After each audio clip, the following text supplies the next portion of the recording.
xamse cabdaaw ciise waa wiil yar oo da'diisu tahay 6 sano waxa uu ku nool yahay magaalada Gabiley waxa uu leel daran yahay kaadida oo ka timaada caloosha oo aan soo marin halkii loogu talagalay isagoo hore qaliin loogu sameeyay halka saxaradu soo marto oo markii hore oodneed isla markaasina uu ku dhashay haddaba waxa waalidka dhalay wiilkaasi yar ay walaalahooda muslimiinta ka codsadeen inay ka caawiyaan dhakhtar dibadeed si wax looga qabto dhibaatada haysata wiilkaasi yar ee uu leel daran yahay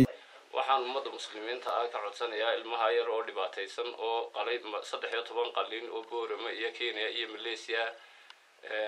oo markii ugu dambeysay kaadida iyo saxarada oo isku waraaqnaa ay saxaradii soo hagaajiyeen mar labaadna ay yiraahdeen sanad kadib soo celiya kaadida ku guuleysan doonay oo kaadida badna ibta ka imanaya badna halka kaliya ee daloosha ka imanayo ayaan ummadda muslimiinta iyo ummadda Soomaaliyeed meel kasta ay joogaan ka codsanaa tabarucaad inay nooga fidiyaan sidii loo celin lahaa mar labaad ayaan ummadda si naxariis looga codsanana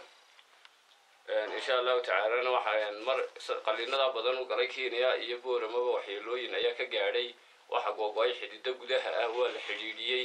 xididadii markaas saxaradii imika way hagaagtay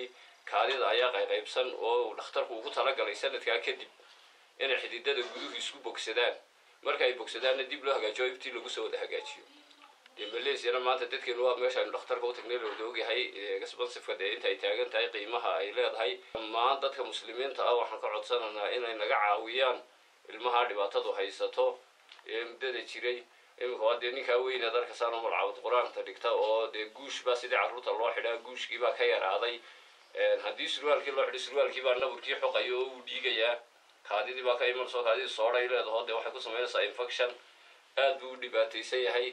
in wax bartay uu doonayo imika jiska koowaad buu dhameynaya marka waxaan dhammaan ummadda muslimiinta in xariis looga codsanayna inay naga caawiyaan tabarucaadka ilmaha sidii loogu celin lahaa dhakhtarkiisa